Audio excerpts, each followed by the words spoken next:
Bonjour à tous et merci d'être venus à ce cours numéro 3 de cette année.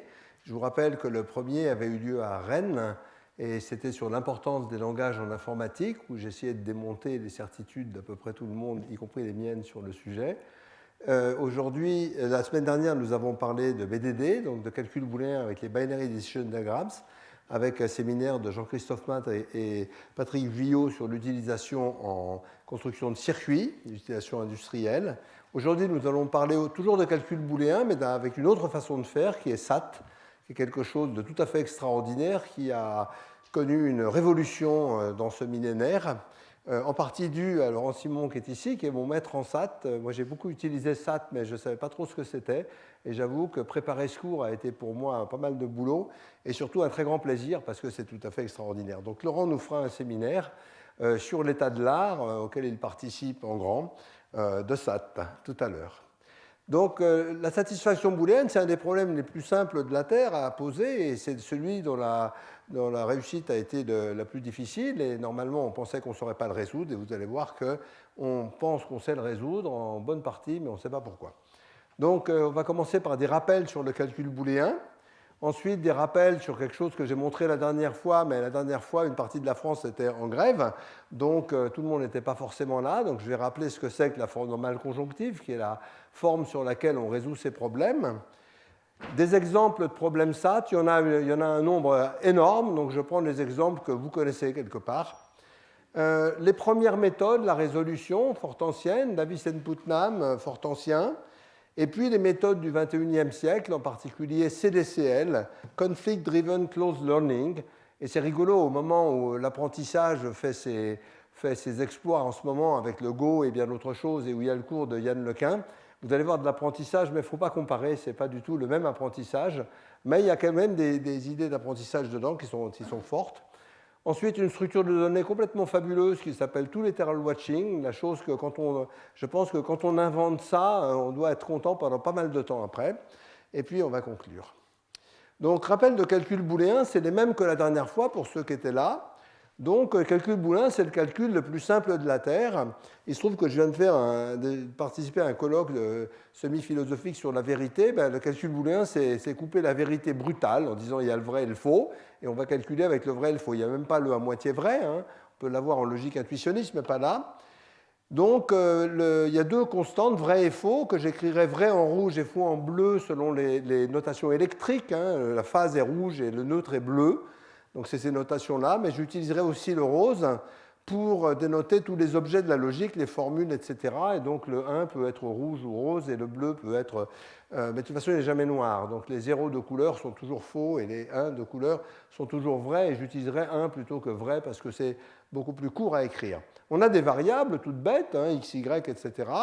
Et puis des formules, grand A, grand B, grand C, qu'on construit à partir de trois opérateurs, la conjonction et la disjonction ou et la négation non. Voilà la conjonction et la négation dans leur symbole classique. Et on a tout un tas de lois algébriques. On a beaucoup trop de lois algébriques pour que ce soit simple. L'associativité, elles sont complètement duales. L'associativité du et et du ou, la commutativité des deux, l'idempotence, c'est-à-dire A égale A et A égale A ou A égale A, elles jouent un rôle fondamental. Des éléments neutres, vrai est neutre pour le et, 0 est neutre pour le ou, et chacun des neutres est absorbant pour l'autre opérateur, donc A et 0 égale 0 et A égale 0, etc., plus la distributivité de l'un sur l'autre et de l'autre sur l'un, ce qui rend ce calcul totalement symétrique. Il ne va pas du tout être symétrique dans la façon dont on s'en sert et dont on résout les formules. Il est complètement symétrique dans sa donnée. Ensuite, la négation, donc écrite avec ce symbole-là, l'inversion des deux valeurs de vérité, la double négation, non non A égale A, le tiers exclu A ou non A égale 1, son dual A et non A égale 0, et les lois de Morgan, qui font donc passer la négation à l'intérieur des expressions en inversant la polarité du connecteur. Alors, j'avais parlé aussi de logique intuitionniste, celle qu'on obtient en ne prenant pas le tiers exclu, on n'en parle pas aujourd'hui, mais on peut se servir de toutes ces opérations aussi pour faire de la logique intuitionniste. Je l'ai montré la dernière fois en prenant deux variables par variable au lieu d'une.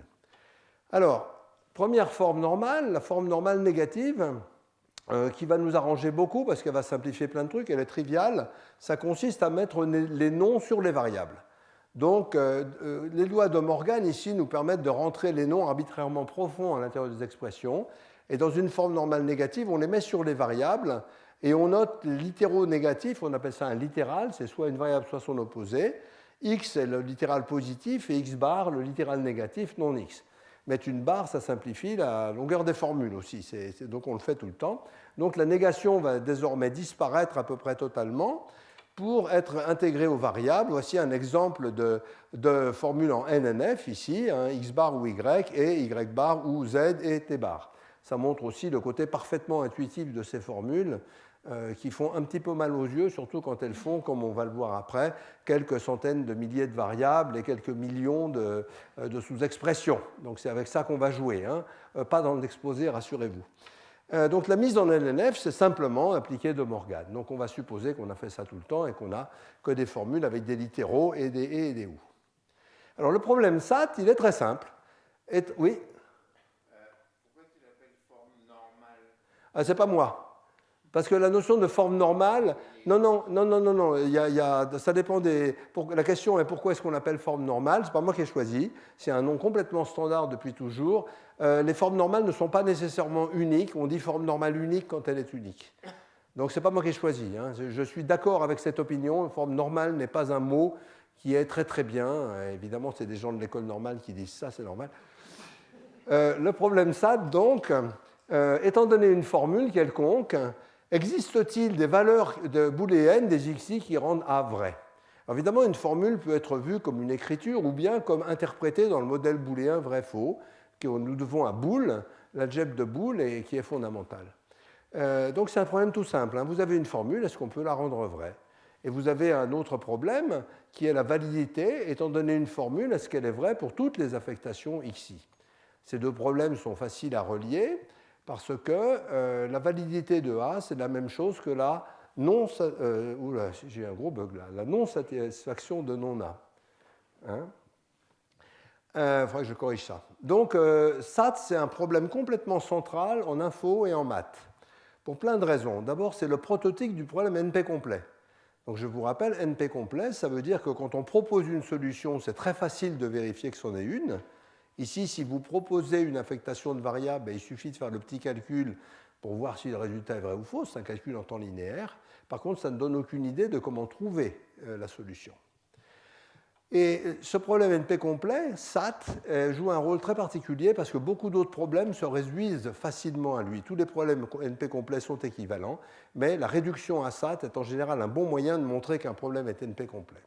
Donc si on sait résoudre SAT, on sait résoudre énormément d'autres problèmes. Et ce qui est arrivé maintenant, c'est que pour résoudre beaucoup d'autres problèmes, la bonne façon, c'est de les transformer en SAT et d'utiliser des solvers SAT.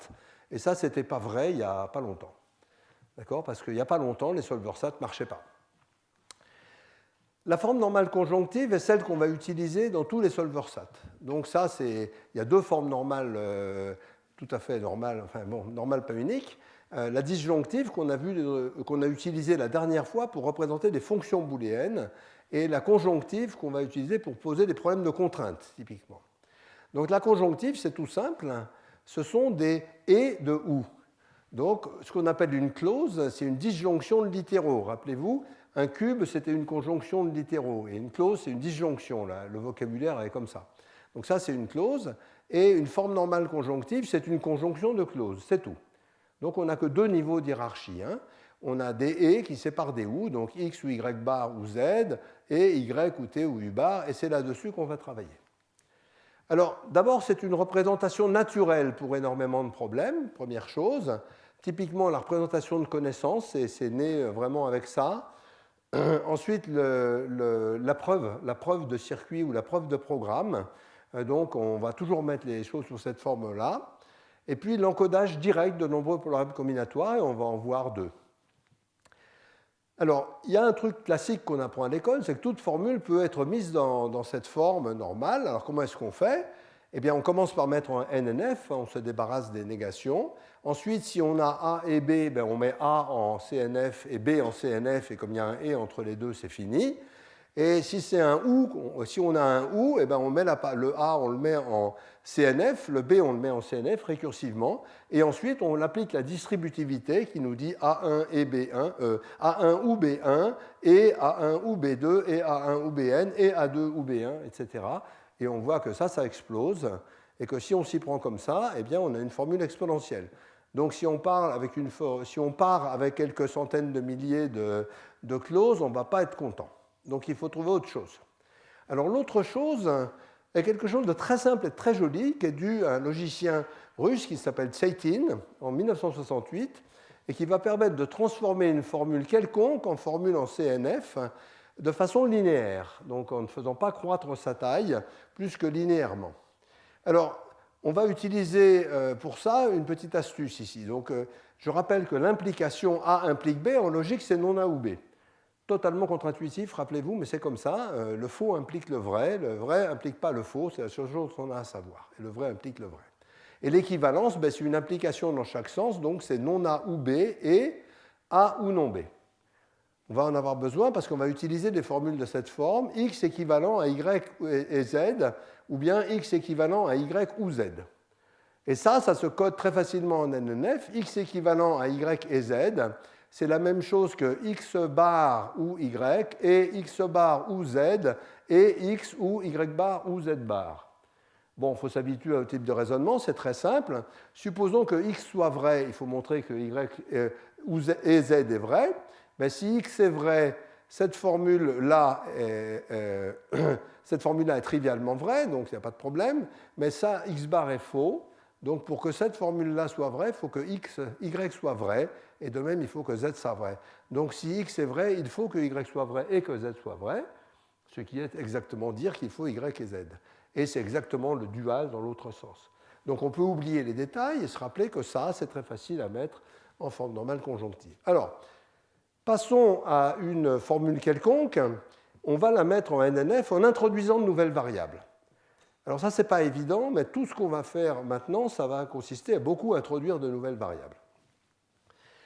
Regardons cette expression-là. Alors j'ai fait exprès de les appeler AB pour ne pas les confondre avec celles qu'on va introduire. Donc A et B, ou A bar et B bar, et C bar ou D. Alors qu'est-ce qu'on va faire? Eh bien, on va dépioter cette formule avec des nouvelles variables. Donc je prends ce A et B qui est là, et j'introduis une nouvelle variable que j'appelle X. Et je dis, c'est comme si je disais, posons X égale A et B dans cette formule-là. Et bien, comme E permet de faire cette opération, on dit X équivalent à A et B, et X est, ou vous voyez, j'ai remplacé simplement A et B par X. Donc ça, c'est une opération très simple, et puis on voit que ça va passer en forme normale tout simplement comme ça. Et donc, bon, alors il me reste des choses à faire, donc je prends A bar et B bar, j'introduis une autre variable Y. Donc c'est parfait, et maintenant j'ai X et Y. Donc vous voyez, à chaque fois, ça c'est l'expression de départ qui se retrouve simplifiée à chaque fois.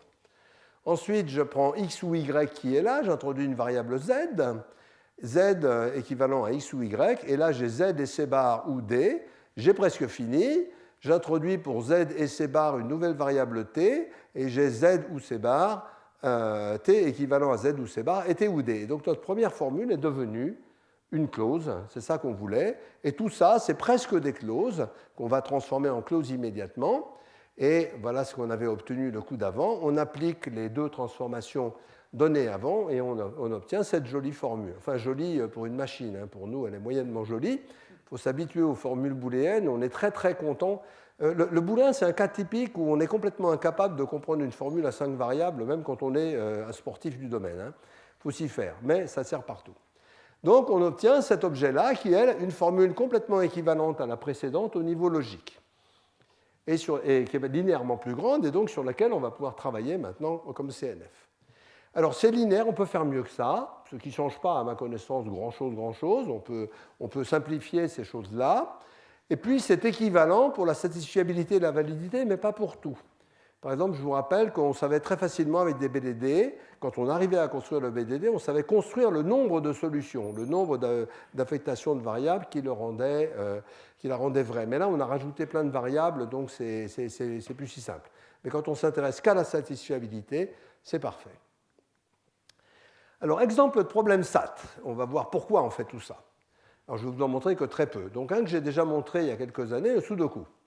Donc le Sudoku, c'est un problème tout bête pour les machines. C'est-à-dire que résoudre un Sudoku, ça prend, je ne sais pas, on ne voit même pas le CPU travailler. Ça prend un millième de seconde, ou je ne sais pas, un truc comme ça. Pour un homme, évidemment, ce n'est pas pareil. Alors, ça détruit un peu le jeu. Vous voyez, on voit en ce moment que le fait que les jeux sont difficiles pour les hommes n'est pas relié simplement au fait qu'ils soient difficiles pour les machines. Donc le Sudoku, vous savez tous, on a une grille de 81 points, 9 x 9, qui est découpée en lignes, en colonnes et en sous-carrés. On va mettre dedans des caractères, enfin des nombres, de 1 à 9, et il faut remplir le reste de telle manière à ce qu'il y ait une fois et une seule chaque nombre dans une ligne, dans une colonne et dans un carré. Une fois une seule. Donc c'est très bien. Alors pourquoi est-ce que c'est un problème SAT? Eh bien, on va le voir très facilement. Donc voilà la solution de celui-là. Ce n'est pas moi qui l'ai calculé, rassurez-vous. C'est un Sudoku très difficile du monde. Ça prend exactement le même temps qu'un Sudoku facile d'ailleurs. C'est pareil. Alors, ce qu'on va faire, c'est un codage tout bête. Alors, quand on code en SAT, il ne faut pas être intelligent. Il ne faut pas essayer de faire du binaire malin. Il faut être stupide. C'est très important. Donc, on va introduire énormément de variables. On va introduire 9 fois 81 variables. Et une variable par ligne, colonne et valeur. Et cette variable xijv, pour une ligne entre 1 et 9, une colonne entre 1 et 9, va déterminer simplement, si elle est vraie, c'est que c'est la valeur v qu'on met dans cette colonne. Voilà, c'est tout. Donc il y a beaucoup trop de variables, c'est une très bonne idée. Et puis on va donner des contraintes. Mais là, je les rends un tout petit peu intelligentes quand même. Par exemple, quand je dis que telle case est incompatible avec telle autre case, si on le fait bêtement, on le dit 2 fois, et je vais asymétriser. Donc on va introduire, ça vous rappellera des souvenirs d'autres cours, on va introduire l'ordre du dictionnaire. Je vais dire qu'une ligne, une case IJ est avant une case I'G', soit si elle est sur la ligne d'avant, une ligne avant, soit si elle est sur la même ligne, mais sur la colonne après. Si vous voulez, c'est l'ordre de la lecture, c'est l'ordre inverse de la lecture. Bon. Et puis, je vais mettre cette notation bizarre, je ne sais pas comment la lire, je vais écrire ça. IJ est Sudoku incompatible avec I'J' s'il est avant, et qu'on n'a pas le droit de mettre les deux dans les règles du Sudoku. On n'a pas le droit de mettre la même valeur dans les deux. Par exemple, si vous prenez la case en haut à gauche, 1, 1, elle est incompatible avec toute sa ligne, elle est incompatible avec toute sa colonne, et avec le reste de son petit carré de 2, 2, 3, 3, 2 et 3, 3. Donc ça c'est lunaire, c'est pas compliqué. Et puis voilà les contraintes qu'on va donner. Il y a 3 types de contraintes, très simples. La première, on va retrouver ça dans beaucoup d'autres exemples, une et une seule valeur par case. Ça veut dire quoi ça? Si je fixe IJ, et je vais dire pour tous les IJ, mais pour tous ces et, si je fixe IJ, le OU pour toutes les valeurs de XIJV est vrai. Ça veut dire que dans une case, il y a au moins une valeur. Mais il n'y en a pas deux. Donc je dis ça comment? Je dis, si je prends deux valeurs V et V' différentes, par exemple V plus petit que V', eh bien, soit je n'ai pas l'une, soit je n'ai pas l'autre. Alors rappelez-vous, soit je n'ai pas l'une, soit je n'ai pas l'autre, c'est la même chose que la négation de j'ai les deux. Ça, c'est De Morgan. Donc je ne peux pas avoir les deux parce que je n'ai pas l'une ou je n'ai pas l'autre. Voilà, donc ça dit tout sur la première règle du Sudoku. Une valeur, une seule par case. La deuxième, c'est que si on a deux cases incompatibles, donc si je prends IJ et J' qui sont incompatibles avec ma notation, eh bien, et si je prends une valeur V quelconque, soit elle n'est pas dans une des deux cases, soit elle n'est pas dans l'autre, ce qui fait qu'il n'y a pas de deux valeurs, il n'y a pas de la même valeur dans deux cases incompatibles. Vous voyez, c'est exactement la même forme, ces contraintes-là. Et ça, c'est les jeux du Sudoku, c'est les règles du jeu du Sudoku. Et il y a les contraintes supplémentaires, c'est on m'a donné un état initial, et l'état initial, il me dit exactement quelles sont les valeurs des variables vraies. Donc, par exemple, si j'avais la 1 dans 1, 1, c'est x1, 1 qui est vrai. Voilà. Vous donnez ça à un solveur SAT, vous faites retour chariot, et puis c'est fini. Vous n'avez pas le temps d'aller prendre un café. Donc vous voyez, c'est assez naturel comme codage, mais en fait c'est un codage d'un problème beaucoup plus général. J'ai pris un cas particulier d'un problème beaucoup plus général, qui est la coloration de graphes. Et ça, c'est un problème qu'on trouve dans énormément d'endroits, par exemple en compilation, en scheduling, en organisation du travail de façon générale, colorier des graphes, donner des acteurs à des tâches. Qu'est-ce que c'est qu'une coloration de graphes? On prend un graphe non orienté, et c'est simplement de définir les couleurs des sommets, telles que quand il y a une arête entre deux sommets, les sommets ne sont pas de la même couleur. C'est tout. Et le Sudoku, c'est ça. C'est un graphe qui dit que chaque case est incompatible, ne doit pas avoir la même couleur que que d'autres cases, celles qu'on a jugées incompatibles. Et on essaye de 9 colorier ce graphe. Alors, le nombre chromatique d'un graphe, c'est quelque chose qui intéresse beaucoup les gens en optimisation ou dans les tas de domaines, c'est le nombre de couleurs minimal. Alors, la complexité de ce problème, donc qui se code exactement comme on a fait pour le Sudoku, hein. Vous codez des variables, une variable par sommet et par couleur, puis vous écrivez que chaque arête donne une incompatibilité. La complexité, c'est polynomial pour 2 couleurs, ça n'a aucun intérêt. Et pour plus de 2 couleurs, c'est NP complet. Et on sait aussi que c'est difficile. C'est-à-dire que par exemple, la 3 coloration est utilisée en cryptographie pour faire des signatures. Donc, on a vu que le Sudoku, c'était une application de colorisation de graphes. L'optimisation, il y en a plein, vous en trouvez plein partout dans la littérature. Et la cryptologie, par exemple, la 3 coloration des graphes, il est très facile de fabriquer des graphes 3 coloriables. Si j'en fabrique un, et il sera très difficile pour vous de savoir s'il est 3 coloriable ou pas. Mais je peux vous démontrer par des méthodes probabilistes qu'il est pratiquement sûrement 3 coloriable sans vous donner aucune information sur les couleurs. Et c'est utilisé dans les signatures de protocoles cryptographiques, par exemple sur le web. Alors, un exemple de théorème de coloration de graphes, c'est le fameux théorème des 4 couleurs que j'ai déjà présenté plusieurs fois ici. Eh bien, il s'agit de colorier sur une carte planaire les états pour qu'ils n'aient pas la même couleur s'ils ont une frontière commune. C'est simplement de la coloration de graphes. Vous prenez les capitales des états et vous mettez un arc entre les deux s'ils ont une frontière commune. Et puis, il faut colorier ce graphe avec 4 couleurs. Et le théorème dit que c'est vrai. Et je vous rappelle que sa vraie démonstration, c'est une démonstration en coq, donc référence à l'année dernière par Georges Gontier. Alors, on s'intéresse beaucoup plus dans ce cours à la vérification de programmes ou de circuits. Alors, SAT est fondamental pour ça. Si vous prenez un circuit ou un programme de type STRL, réactif et tout, vous avez des entrées, vous avez des sorties, et puis ce qu'on fait pour la vérification, j'ai déjà montré plein de fois, c'est mettre un observateur, qui est lui-même un programme ou un circuit. Par exemple, pour montrer qu'un ascenseur ne voyage pas à la porte ouverte, on met un programme qui dort tant que l'ascenseur ne bouge pas, qui se réveille quand l'ascenseur bouge, qui regarde si la porte est ouverte, qui reste réveillé, et si jamais la porte s'ouvre pendant que l'ascenseur bouge, il crie bug. Et ce qu'il faut montrer, c'est que, quelles que soient les entrées légales, les suites d'entrées légales de ça, bug ne sera jamais émis. Donc on a vu ça la dernière fois avec des BDD. Donc pour tout état accessible du système et toute entrée valide, du couple le système observateur, le booléen bug est faux. L'observateur prend les entrées et les sorties.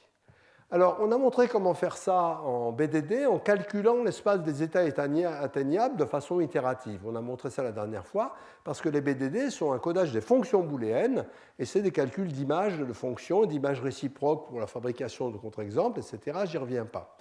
Alors, en SAT, on ne peut pas faire ça. Pourquoi ? Parce qu'on ne peut pas coder simplement une fonction. On peut coder qu'une validité. Alors, on peut faire quand même des trucs extrêmement astucieux.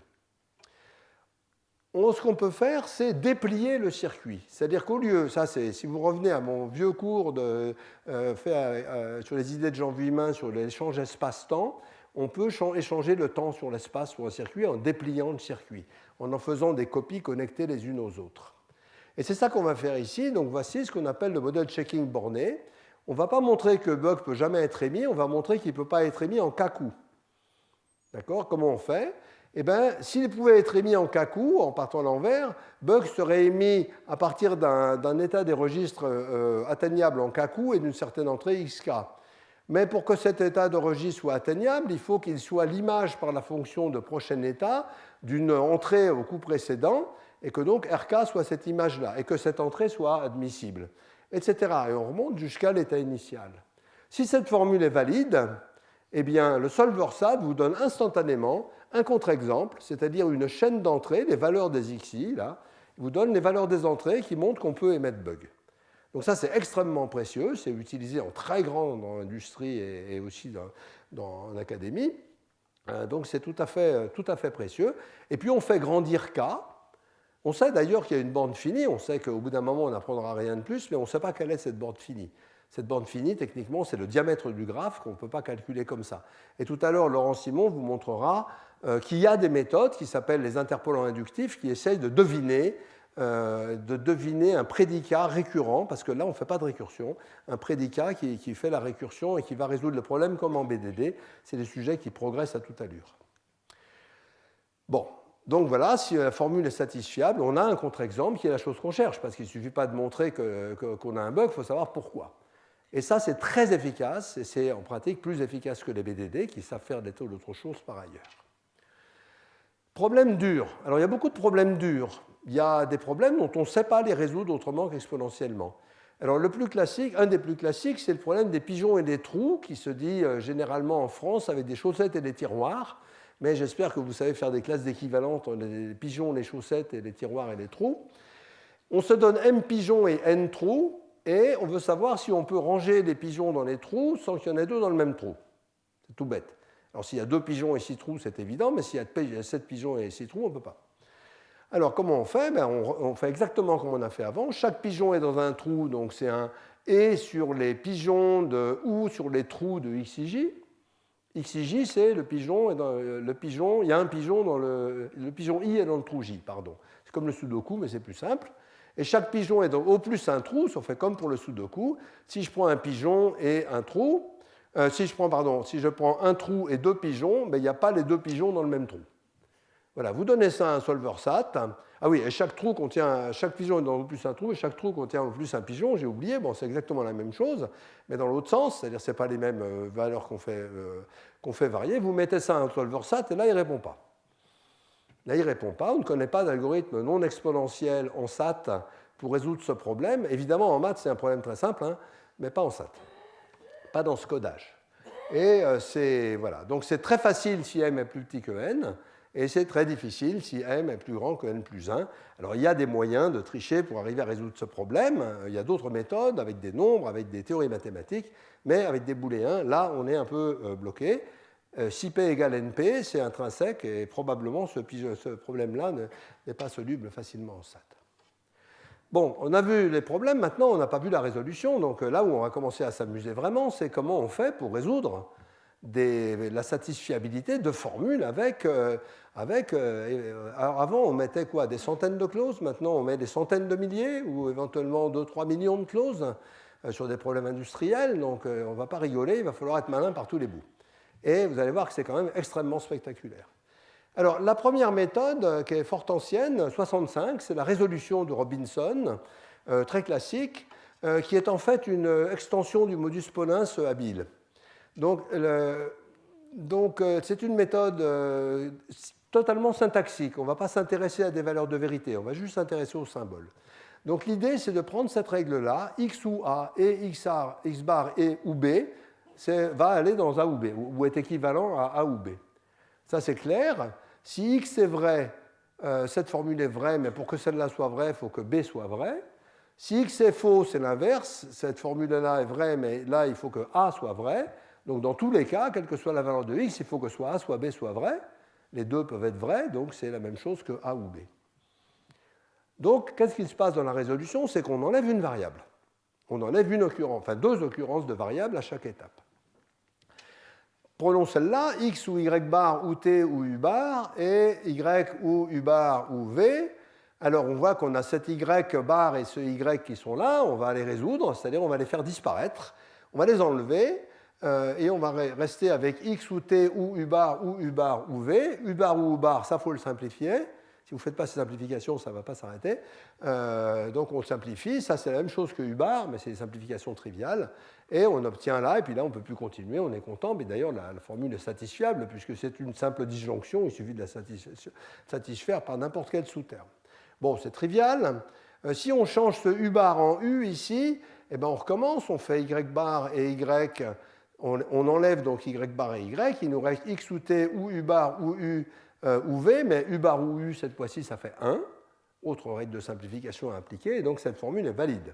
Elle est valide tout le temps, elle est vraie tout le temps. Il n'y a plus de variable dedans, quoi.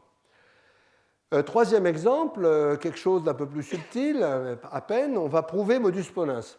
Donc modus ponens, si vous vous rappelez, c'est A et A implique B, implique B. Enfin, c'est une forme logique de modus ponens. Modus ponens, c'est plutôt une règle, mais là, c'est la même chose. Donc A et A implique B, implique B.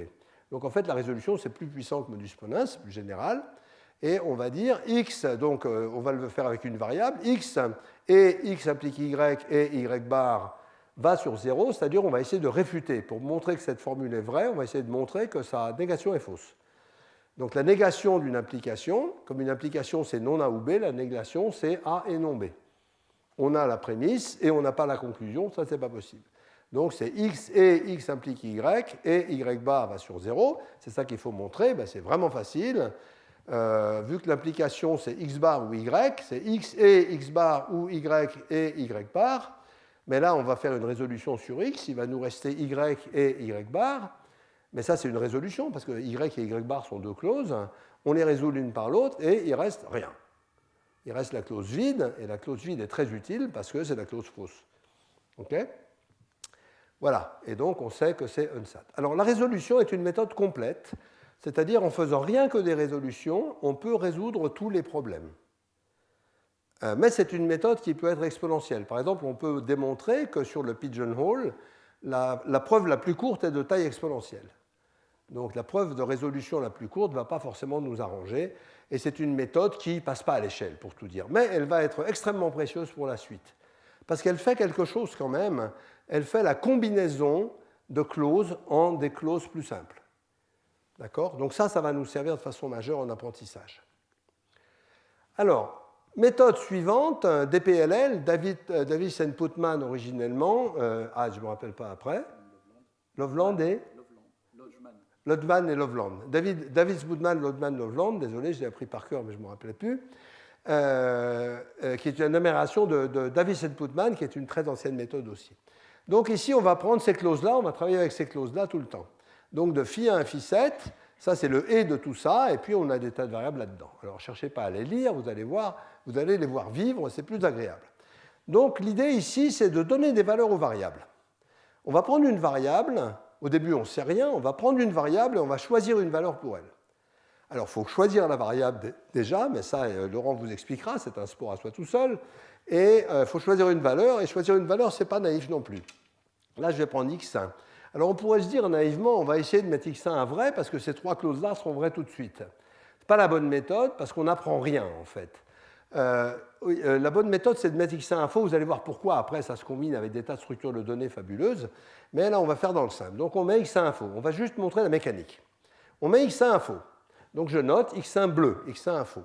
Et je le reporte dans toutes mes équations. OK ? Alors maintenant, qu'est-ce que je vois ? Si je regarde phi1 ici, je vois que phi1 est devenu ce qu'on appelle une clause unitaire. C'est-à-dire que ça, c'est faux. Et la seule chance pour que phi1 soit vrai, c'est que x4 soit vrai. Quand il ne reste plus qu'une seule variable dans une clause, elle est forcément vraie. Donc ça, c'est génial parce que ça nous donne de l'information. Ça fait progresser l'information. Je le note. x1 implique x4 à cause de phi1. C'est important de se rappeler des clauses. À cause de phi1. Donc là, bon, rien de spécial, mais c'est à peu près l'opération la plus dure qu'on va faire. Ensuite, le x4, on va regarder, il va nulle part ailleurs, donc on a fini pour ça. Donc on va choisir une autre variable, et on va prendre x3, et donc on a 3x3 bar ici. C'est bien parce que c'est une variable qui apparaît partout, donc une variable qui apparaît partout, ça a des chances, quand on lui fait quelque chose, de simplifier à mort pour la suite. Donc x3, on va mettre x3 bar à faux. Mettre x3 bar à faux, ça veut dire mettre x3 à vrai. Donc on met x3 à vrai, et donc ça colorie en bleu tous ces x3 bars. Alors qu'est-ce qui se passe maintenant ? Donc le 2 qui est là indique qu'on est au deuxième niveau de décision. Le premier niveau, on a pris une décision, c'était x1, x3. Tout le reste, c'est des conséquences des décisions. Donc on part de x3 à vrai, et qu'est-ce qu'on voit ? Eh bien, on voit que la clause phi2 est devenue unitaire. Il n'y a plus que x8, tout le reste est faux, donc ce x8 bar doit être vrai. Donc on va se rappeler de ça, et on met donc x8 à faux pour que x8 bar soit vrai, de phi2. Très bien. Maintenant, on va reporter x8 dans les autres termes, parce que là, il apparaît, donc on le reporte ailleurs. Propagation. Une fois que cette propagation est faite, on voit qu'on a trouvé une nouvelle clause unitaire, celle de x12. Donc on en déduit que x12 est vrai. Alors x12 apparaît nulle part, donc on a fini le boulot, donc on est un peu coincé. Donc on va prendre une autre variable. Et puis là, mauvaise pioche, on va prendre x2, comme ça, et puis x2, on va la mettre à faux, ce qui va entraîner la clause unitaire pour x11. x11 va passer à vrai pour la clause phi4. Mais en fait, ni x2 ni x11 n'apparaissent nulle part, donc ça n'a pas servi à grand-chose, mais quand même, cette clause est devenue vraie, c'est sympa. On prend encore une autre variable, vous voyez, il en reste 3, x7, x13 et x9, là, et x7 n'a qu'une seule polarité, il y a des barres partout, donc on se dit c'est super, ça c'est bien, on va la mettre à x7 bar à faux, et donc on va mettre ça à faux, ça veut dire mettre x7 à vrai, donc maintenant on est au quatrième niveau de décision, 1, 2, 3, 4, on met x7 à vrai, c'est bien, puis alors on commence à être entraîné, donc vous voyez que la clause phi5 devient unitaire, il n'y a que du faux devant, donc on en déduit que x13 est vrai, ça c'est bien, mais alors x13 vrai, ça se propage ici, donc ça veut dire que x13 bar est faux. Ah, mais ça c'est bien parce que du coup cette clause-là est devenue unitaire, et donc x9 est vrai, donc c'est parfait, mais en même temps, ce x7-là a rendu cette clause-là unitaire aussi, et x9 bar donc doit être vrai, mais x9 bar vrai, c'est pas possible puisque x9 est vrai. Ah, donc là il y a un bug, on tombe sur une contradiction. Notre choix est mauvais. Nos choix sont mauvais, c'est-à-dire cette série de choix qui a entraîné tout le reste est mauvaise. Donc cette clause vaut 0 et on n'est pas content. Ça c'est une première façon de le voir. Une deuxième façon de le voir, c'est qu'on a fait une propagation unitaire qui était contradictoire avec la clause précédente, qu'on a donc deux conséquences contradictoires ici, que ça c'est interdit et on n'est pas content. C'est deux façons équivalentes de voir la chose. Alors on n'est pas content. Est-ce qu'on n'est pas content? Ben non, c'est là que ça commence. Jusqu'à maintenant, il ne s'est rien passé, c'était des trivialités. Donc c'est là que ça commence. Donc on est content, en fait, parce que les choses intéressantes commencent. Et c'est là que ça va devenir rigolo. Alors méthode numéro 1, méthode Davis, Putman, Lodgman, Loveland, 1962, on va faire un backtrack, c'est-à-dire on va revenir en arrière sur la dernière décision. Et comme ça, on a un arbre de recherche, comme au jeu, on a un arbre de recherche, mais un arbre de recherche, on voit bien que c'est très facilement exponentiel, et cet arbre de recherche est aveugle, c'est-à-dire il refait toujours tous les calculs, donc il ne va pas être très efficace. Ça marche ici parce que du coup, toutes ces variables sont vraies, mais bon, c'est juste parce que l'exemple est fait comme ça. En pratique, ça n'arrive jamais. On n'est jamais à l'abri d'un coup de bol, hein, ça c'est un truc sûr. Alors voilà, c'est là que ça commence à devenir intéressant et qu'on rentre dans le vrai algorithme. Oui? Pourquoi il ne suffit pas d'inverser la décision sur le x1 On va y revenir, Donc la question, c'est pourquoi ne pas inverser la décision sur le x1? Parce que si on inverse la décision sur le x1, on a perdu tout cet espace de recherche. Donc, on va voir ça. On va voir ça. Non, parce que la décision sur x3, elle est indépendante de celle sur x1, ne pas oublier ça. Ces décisions sont indépendantes les unes des autres, justement. Oui, c'est très important de voir qu'il y a les conséquences qui sont dépendantes des décisions, mais les décisions sont indépendantes les unes des autres. Alors, on a réduit à 4 décisions sur l'ensemble des variables. Mais on va voir où il faut remonter après. Donc, la méthode Davis, Putnam, Lodgman, Loveland remonte un cran, ce qui est assez naturel. Surtout à l'époque, on n'avait pas d'ordinateur, on faisait ça à la main. Ça marche très bien, parce qu'en 62, il faut quand même se rappeler qu'il n'y avait pas d'ordinateur. Donc, ça n'aidait pas l'informatique.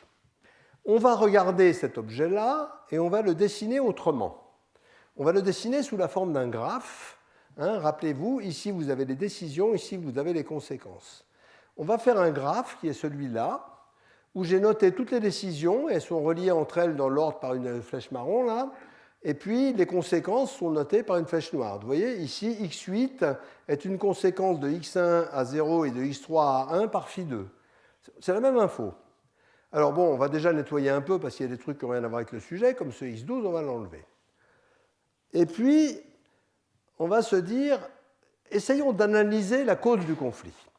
La cause du conflit, c'est simplement qu'on est arrivé par deux moyens différents à ces deux x9-là. Et on va essayer de couper le graphe pour voir comment on est arrivé là. Alors ça, on le coupe en théorie, en pratique, on ne va pas faire ça, c'est juste pour expliquer comment ça marche.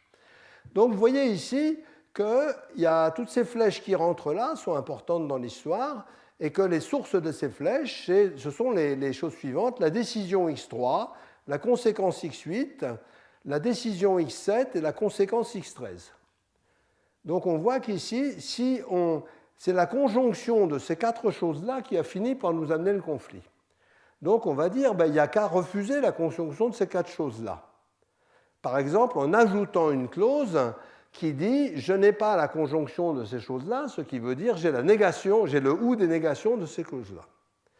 Il y a un moyen très élégant de faire ça sans construire ce graphe, sans faire des coupures de graphe et tout. Il y a un moyen beaucoup plus élégant, c'est d'utiliser la résolution.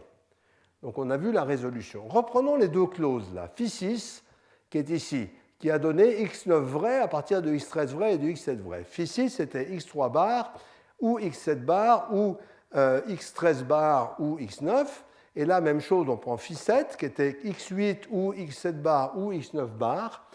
Et c'est x9 le problème, donc on va l'enlever. On va enlever le problème et on va dire, on va faire la résolution sur x9, x9 bar. Et il va nous rester cette clause-là, qui est x3 bar ou x7 bar ou x13 bar ou x8, qui est précisément celle qui fait qu'on n'est pas dans cette circonstance-là. Donc ça, c'est une très bonne idée, et l'idée, c'est de dire on va prendre cette clause et on va l'ajouter aux clauses précédentes. Comme ça, le conflit va être trouvé plus tôt. Il y a plus de clauses, mais ce conflit va être détecté sans analyser les conséquences. Parce que la conséquence x9 sera trouvée, ne sera écartée du jeu même avant d'être produite. Alors il se trouve que ça ne marche pas très bien en pratique, parce qu'il y a un petit défaut, c'est qu'il y a deux variables ici, x7 et x13, là, qui sont au même niveau de décision. Vous voyez, c'est deux variables de niveau de décision 3. Et ça, ce n'est pas une bonne idée. On voit qu'il y a une espèce de redondance là, quand même entre cet x13 et cet x7. Et donc, on va déplacer notre frontière de coupure un peu plus loin. Et on va dire qu'à gauche, il y a ce qui a produit le conflit. Et à droite, quand on considère, si on prend toutes ces flèches, le conflit devient obligatoire. Donc, on va couper ici. Et couper, ça se fait encore une fois. Vous voyez, on est passé de cette coupure à celle-là, et couper, ça se fait encore une fois avec une résolution toute bête, qui va consister à prendre la formule qu'on venait de construire par résolution, et à résoudre encore une fois par Phi5. Phi5, on veut changer de côté Phi13 par rapport au mur qu'elle a, on va résoudre par Phi5. Donc x3 bar ou x7 bar ou x13, et ici x3 bar ou x7 bar ou x13 bar. Donc on voit qu'ici on peut résoudre sur le x13, qui est précisément ce qu'on veut, et on obtient à la fin x3 bar ou x7 bar ou x8, qui est nettement plus efficace que la clause d'avant. Elle a moins de termes, et comme là x7 était une conséquence de ces deux choix, cette conséquence, on n'en a plus besoin, on va trouver les erreurs très tôt. Donc si on prend ça, si on rajoute cette clause, ça devient une mémoire du conflit, en quelque sorte. Mais pas que de ce conflit, d'ailleurs. Elle contient d'autres conflits qu'on n'a pas vus, mais elle va provoquer d'autres, essentiellement. Quand elle deviendra unitaire, elle va provoquer des listes de valeurs qui faut que ce conflit, on ne va même plus jamais le voir. Mais éventuellement, les autres conflits, parce que c'est symétrique dans les trois variables. Donc ça, c'est la mémoire. Donc le principe de CDCL, c'est on est très content d'avoir des conflits parce que ça nous permet d'apprendre, de rajouter des clauses qui simplifient le problème. Ça, ce n'est pas une idée évidente. D'ailleurs, au bout d'un moment, ça peut être dangereux parce que là, c'est des tout petits cas. Mais si dans un conflit, on ajoute 200 clauses et qu'on commence à bourrer la mémoire de clauses apprises dont la moitié ne serviront jamais à rien, ce n'est pas une bonne idée. Donc il va y avoir, Laurent va beaucoup vous parler de ça. Il ne faut pas forcément les garder toutes, il faut avoir des arguments pour les garder.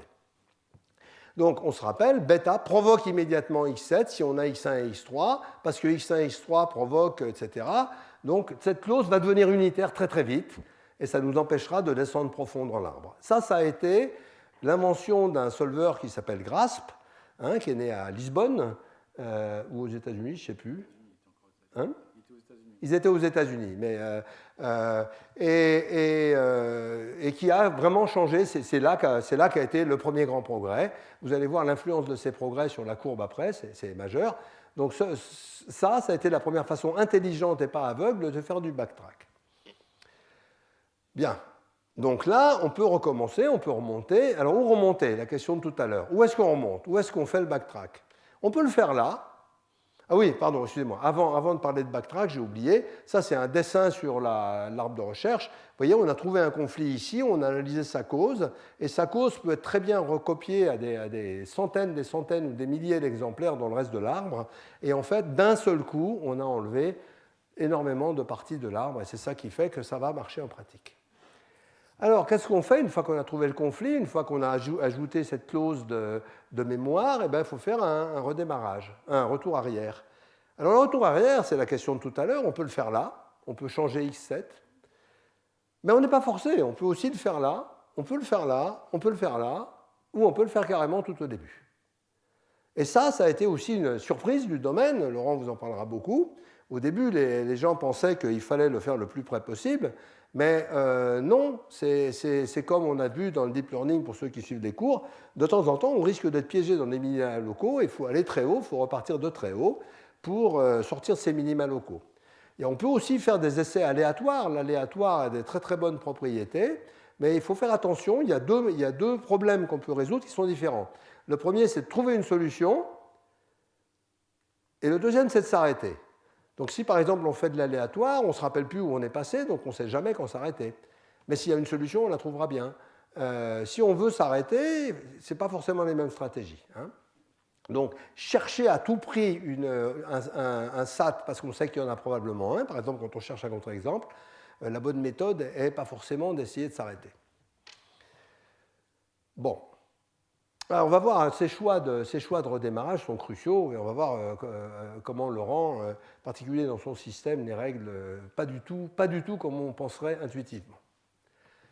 Alors, on va regarder maintenant, pour terminer l'algorithmique, on va regarder un algorithme qui me laisse complètement baba, qui a laissé tout le monde complètement baba et qui a énormément participé à un passage d'ordre de grandeur de la capacité des solvers SAT. Donc cet algorithme, pour le comprendre, il faut voir les défauts de ce que j'ai présenté, hein, de faire exactement tous les coloriages que j'ai montrés. Il faut voir les défauts. Et bien, dans une implémentation naïve, il y a beaucoup d'administration. Vous avez des variables ou des littéraux, et vous allez les faire pointer sur où ils se trouvent dans les clauses, avec un pointeur bidirectionnel probablement. Et comme il y a énormément de clauses et beaucoup de variables, ça fait une quantité de pointeurs gigantesques dans la mémoire, etc. Donc très bien, quand on fait un choix, ce n'est pas compliqué, on va aller propager ce choix, mais ça dépend aussi, ça peut être compliqué de propager ce choix. Donc propager ce choix, ce n'est pas compliqué à faire, mais s'il y a énormément de pointeurs, ça coûte cher. Après, il faut chercher des clauses unitaires. Donc chercher des clauses unitaires, ça peut être, il faut regarder les clauses de près, etc. Et puis surtout, à chaque retour arrière, il faut défaire tout ce qu'on a fait. Il faut enlever les couleurs. Donc il y a une administration extrêmement élevée. Et le but de tout lateral watching, c'est de faire la même chose sans aucune administration. Donc ça, c'est extrêmement, enfin pas aucune, mais vraiment extrêmement peu d'administration. Voilà le principe du lateral watching qui est arrivé dans Chaff. ZChaF, c'est une autre implémentation dans Chaff. L'idée, c'est de ne surveiller par clause que deux littéraux, c'est tout. Et les autres, on ne regarde même pas. Donc ça, c'est un peu surprenant. Donc deux littéraux. Alors, le principe, c'est exactement d'avoir la paresse du chat. Donc, un chat, ça ne fait rien par construction. Donc, là, j'ai quelques photos de chats paresseux trouvées sur le web qui sont très indicatives de ce que va faire l'algorithme. Et puis, de temps en temps, ça bouge une patte. D'accord ? Ça, c'est le principe du chat. Donc, on va faire exactement ça dans l'algorithme, exactement dans CDCL. Alors, regardons ce que ça veut dire. Bon. Ça, c'est la version initiale. Donc, c'est une implémentation de ce que je racontais jusqu'à maintenant sur une autre formule. Donc, ici, j'ai x, y, z, t, u, v, et là, j'ai tous mes pointeurs. Ça fait beaucoup de pointeurs. Hein, et je rappelle, il faut propager, rechercher les clauses unitaires, etc. Et défaire. Alors, on va jeter tous les pointeurs, sauf deux par clause.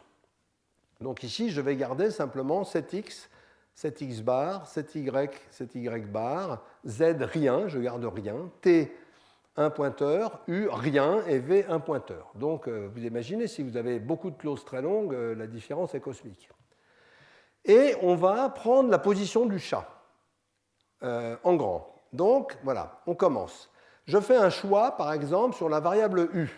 Je dis la variable u est fausse. La variable u ne pointant sur rien, je ne fais rien.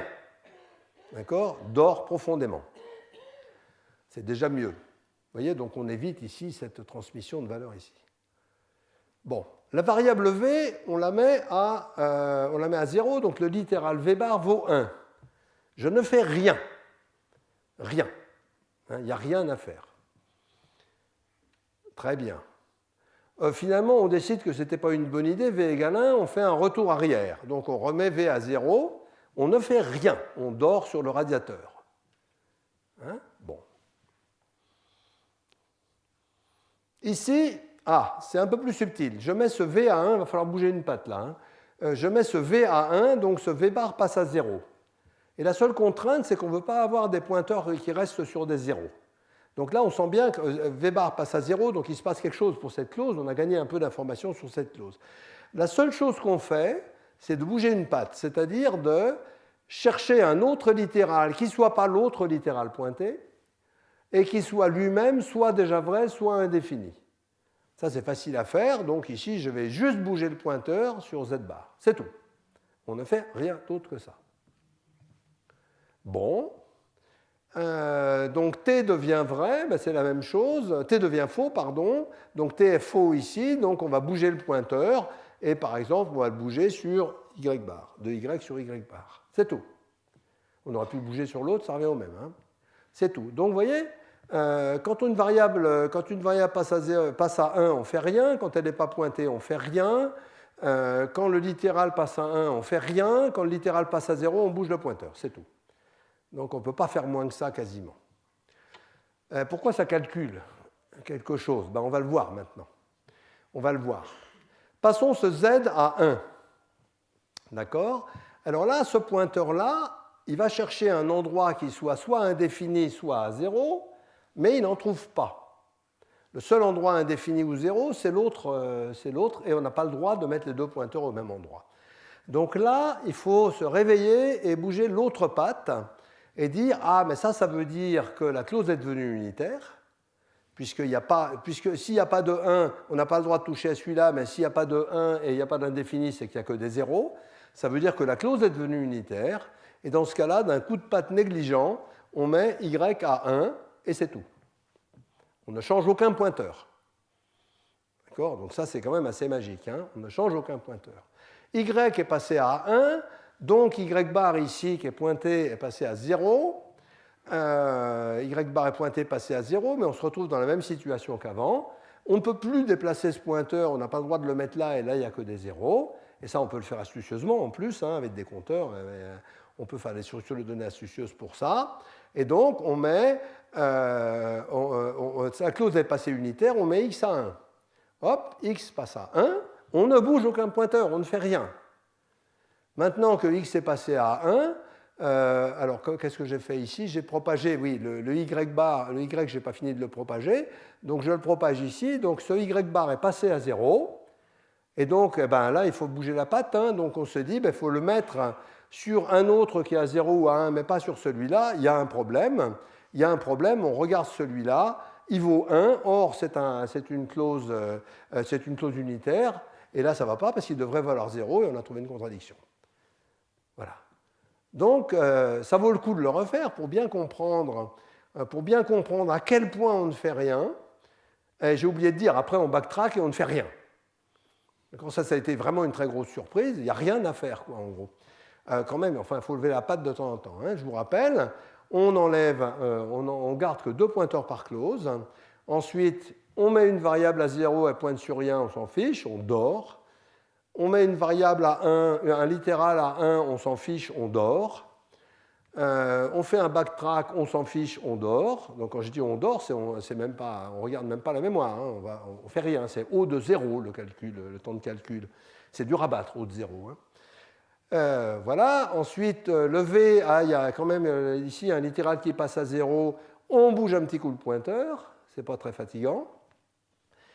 Ensuite, ça c'est pareil, on bouge un petit coup le pointeur. Ici, là Z passe à 1, la clause devient unitaire. Donc là, il faut quand même ouvrir un œil et bouger une patte simplement pour envoyer Y à 1. C'est tout.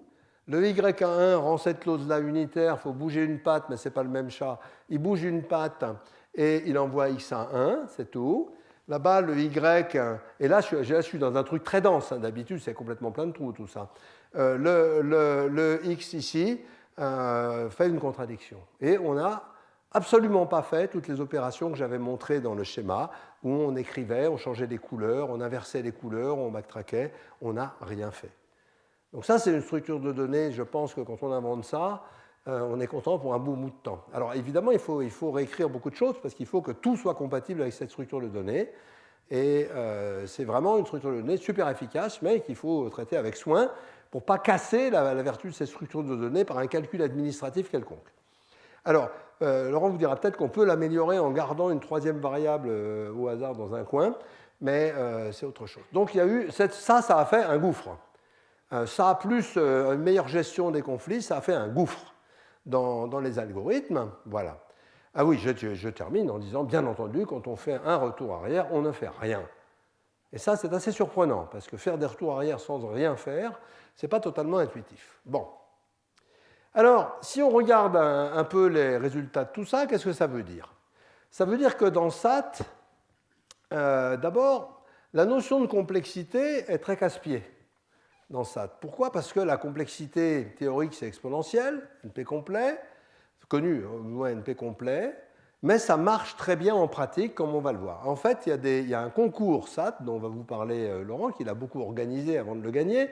Il y a un concours SAT dans lequel les gens font des compétitions sur différents types de benchmarks, des formules aléatoires, de très grandes formules aléatoires, des formules venant de problèmes réels, industriels ou académiques ou combinatoires, et des problèmes très durs dont on sait qu'il n'y a aucune chance qu'ils se résolvent. Et ce concours a fait progresser une compétition entre combien, une douzaine de solveurs SAT, ou peut-être un peu plus, qui se tirent à la bourre depuis 15 ans maintenant, et qui vont avoir eu des résultats que je vais vous montrer sur la courbe. Alors, il y a une question, il y a beaucoup de questions mathématiques derrière. Pourquoi ces algorithmes marchent-ils? Il n'y a aucune raison, il n'y a rien de marqué dans l'algorithme pour dire pourquoi il marche sur les problèmes réels. Donc, c'est quoi un problème réel? C'est une notion intéressante qui n'est pas encore comprise. Donc, ça forcément, comme Stéphane Malan nous a fait l'autre jour, un fantastique séminaire sur pourquoi le deep learning marche sans qu'on sache pourquoi. Là, c'est un peu la même chose. Il y a forcément une structure géométrique dans les formules qui fait que ces algorithmes sont bien en accord avec cette structure géométrique, mais qu'on ne la connaît pas. Je sais, par exemple, expliquer la structure géométrique qu'il y a dans un programme STRL. Pourquoi les programmes STRL passent très bien la vérification, ça, je sais l'expliquer. Mais c'est un tout petit bout du monde quand même. Hein. Dans des tas d'autres problèmes, c'est vrai. Dans les circuits, alors dans les circuits, ce n'est pas forcément vrai. Hein.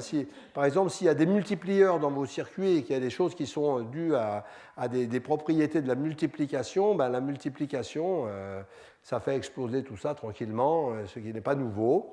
L'addition, ça marche très bien, à condition de faire des additions stupides, ça marche très bien. La multiplication, ça ne marche pas.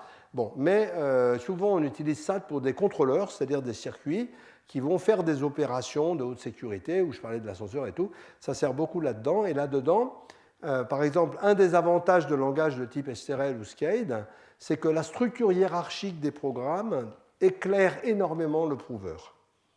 Et donc ça veut dire qu'on a une géométrie du source du programme qui aide énormément la vérification. Alors, il y a une question de savoir si une des choses qui est intéressante quand même, c'est qu'il n'y a pas tellement de problèmes avec les très gros exemples. Et ça, c'est assez curieux parce qu'en général, la complexité devrait croître gigantesquement avec les très gros exemples. Et ce n'est pas complètement clair, donc il y a des questions sur est-ce que les exemples durs seraient par hasard moins denses dans les grosses formules que dans les petites. Donc il y a des gens qui réfléchissent à ça, mais c'est des questions très difficiles. Alors sur les aléatoires c'est un peu spécial, ça a été beaucoup étudié, c'est un peu spécial et il y a des choses que je ne vais pas vous montrer parce que je ne les ai pas regardées encore, mais j'en ai vu un petit peu, c'est des techniques de physique statistique qui montrent qu'en fait, il y a des propriétés de physique statistique. Vous savez que maintenant, on a un cours de physique statistique ici, avec Bernard Derrida. Il y a des changements de phase dans les formules qui fait qu'elles passent de SAT à SAT, craquent extrêmement brutalement sur des petits détails. Donc, il y a des algorithmes de physique statistique qui sont utilisés pour vérifier les formules aléatoires et qui ont de très bons résultats sur les formules aléatoires. Mais par contre, il y a quelque chose qui n'est... Alors que sur les BDD, les formules aléatoires, j'avais dit la dernière fois, c'est carrément exponentiel. Donc SAT peut être très bon, c'est-à-dire que les formules aléatoires ont tendance à être faciles au niveau du SAT et exponentielles au niveau du BDD. Donc SAT peut être très bon pour les formules aléatoires, mais apparemment, ça n'a pas d'impact sur les problèmes pratiques. Donc ça non plus, ce n'est pas connu pourquoi. C'est-à-dire que les formules aléatoires ne sont pas du tout représentatives des formules pratiques. Alors la notion de complexité pratique, j'en ai parlé la dernière fois, on ne sait pas ce que c'est. Les cas pratiques sont donc traitables à grande échelle. Alors on en a parlé la dernière fois dans le séminaire de Jean-Christophe Mann et Patrick Vuillot. dans l'industrie des circuits, toutes les transformations sont testées, et principalement par SAT. Ça veut dire que dès qu'on fait un calcul sur un circuit, un changement des portes, un transistor, etc., ça va être vérifié automatiquement par des solveurs, pas que SAT d'ailleurs, il y a d'autres solveurs. Pour l'arithmétique, on ne le fait pas par SAT, et il y a d'autres solveurs. On verra d'ailleurs comment on le fait pour vérifier les pipelines la fois prochaine, par exemple. Il y a des solveurs qui savent faire ça. Alors, il y a encore beaucoup de choses à dire sur ces algorithmes. Je vous ai montré que le cœur des algorithmes, Laurent va vous expliquer beaucoup plus de choses, ou des choses différentes. Il y a plein de paramètres où il faut être malin. Quelles variables on choisit? Si vous choisissez tout le temps les mauvaises variables, ça va être une horreur. Ou revenir en arrière, hein, la question de tout à l'heure, où est-ce qu'on revient en arrière? Combien de clauses garder? Ah, ça, c'est pas évident, puisqu'on apprend des tas de clauses. Mais apprendre des tas de clauses, ça encombre la mémoire, ça agrandit l'expression. Est-ce que c'est une bonne idée ou pas? Donc là, je crois qu'il y a des surprises qui sont arrivées là-dessus. Faut-il redémarrer au début? Il y a un point d'interrogation, je ne l'ai pas mis parce que la réponse est oui d'ailleurs. Il faut redémarrer souvent au début, et ça aussi, c'est un retour d'expérience. Qu'est-ce qu'il faut garder comme clause quand on redémarre? Comment est-ce qu'on sait qu'une clause est bonne ou pas bonne? Ce n'est pas du tout évident. Quand est-ce qu'il faut faire de l'aléatoire? Et de manière générale, quel est l'équilibre à avoir entre faire beaucoup de calculs ou foncer? Ça, c'est dans tous les domaines, c'est comme ça, dans tous les domaines heuristiques. Si on fait beaucoup de calculs, d'abord, on n'est même pas sûr qu'ils sont malins. Si on fonce, on ne sait pas où on va, et c'est l'équilibre entre les deux qui est difficile. Voici la courbe de progression, donc il nous en dira plus, Laurent, tout à l'heure. Voici la courbe de progression. Donc ici, vous avez les problèmes donc, sur 300 problèmes de la compétition 2011 qui viennent d'un peu partout. Il y en a 220 qui sont résolus par là, et on voit que le meilleur solveur de 2002 en résolvait à peu près, mettons, 110, avec des temps de calcul qui sont très élevés. Si on prend ces problèmes-là, par exemple, vous voyez, vous les projetez, le temps de calcul est presque nul, alors qu'avant, c'était plutôt la demi-heure. Donc ça, il n'y avait pas encore toutes ces techniques dedans. Hein. Et on voit qu'il y a eu, on voit les avancées des techniques, là, un peu brutales, et puis après, des études beaucoup plus fortes, dont va nous parler Laurent, qui nous permettent de dire que maintenant, il y a tout un paquet de solveurs qui s'y arrivent. Donc la glucose qui est le sien, il est par là. Et il y en a un autre là. Et donc on voit que les choses sont considérables et ça continue à avancer. Et la course, ça fait beaucoup de bien. Vous allez voir sur SMT, c'est pareil, les compétitions ont fait beaucoup progresser la résolution. Donc c'est intéressant parce que là, c'est des choses qui se font c'est pas sur une armée de GPU, hein, c'est sur un PC ça que ça se fait. Hein. Autant les BDD explosent en mémoire, autant les SAT explosent en temps. Donc c'est assez différent. Donc voilà, j'espère avoir été expliqué assez clairement ces algos qui sont, je trouve, les two-wheel watching, moi ça m'a laissé vraiment baba, j'ai déjà dit. Donc en conclusion, SAT c'est vraiment un des problèmes combinatoires les plus fondamentaux de l'informatique. Alors il y a quelqu'un qui reconnaît bien ça, qui s'appelle Don Knuth, qui a sorti ceci le 7 janvier. Je l'ai commandé le 16 janvier, une heure après la sortie, qui est Satisfiability, The Art of Computer Programming. 320 pages de satisfiabilité, dont 165 pages d'exercices que vous n'avez aucune chance de réussir. Et il y a vraiment beaucoup de choses dedans, en liaison avec des tas d'autres problèmes combinatoires. Voilà. Donc, le sujet est très expérimental, comme l'est le deep learning, mais ce n'est pas du tout le même sujet. Hein. Le mot apprentissage, il ne faut pas le prendre au même sens. La compétition annuelle est fondamentale. On sait faire des problèmes à 100 variables qu'on ne sait pas résoudre. Par exemple, les pigeons à 100 variables, en SAT, ça ne marche pas. Et d'autres à des millions de variables qui se résolvent tous les jours. Donc ça, c'est quand même bien l'informatique, quoi. Et on ne sait toujours pas pourquoi. Alors, quelques bibliographies. Donc, Robinson, l'invention de la résolution. Donc ça, c'est quand même 65, c'est avant les machines.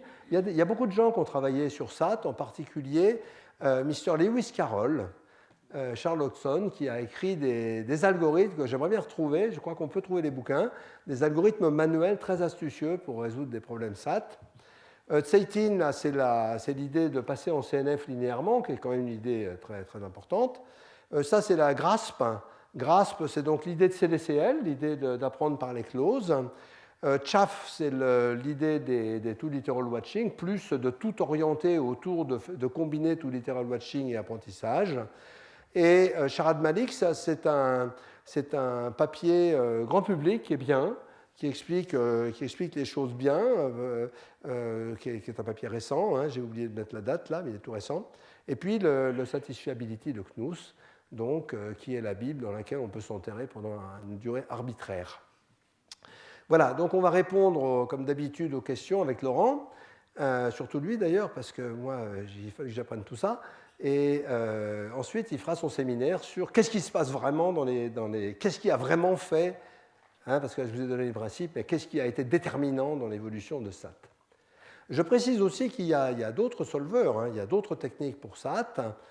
Par exemple, j'ai un ami qui est dans la salle, je ne sais pas s'il est dans la salle, qui est chez Renault, a développé des solveurs SAT il est là, Laurent Cossera, qui est un des... C'est pas vraiment des solveurs SAT, mais c'est des... Une chapelle un peu concurrente qui est la boîte faire des diversités compilées, où en fait on calcule, enfin, avec une certaine modélisation, la combinatoire totale de toutes les solutions. C'est ça. Ouais. Oui, c'est ça. On calcule la combinatoire des solutions du problème SAT. Donc ce n'est pas un problème SAT, c'est plutôt un problème d'énumération. Laurent était aussi le premier à avoir écrit un compilateur STRL, le compilateur STRL V0. Quelque chose, en 1984. Il n'y avait pas beaucoup de concurrence. Voilà. Donc il y a d'autres techniques. Il y a aussi les techniques de table de Carnot qui sont utilisées plutôt pour les fonctions. Il y a quand même plein d'autres techniques en calcul booléen. Voilà. Moi, je vais laisser la biblio. Et désolé pour le crash, mais vraiment, j'y peux rien. Merci.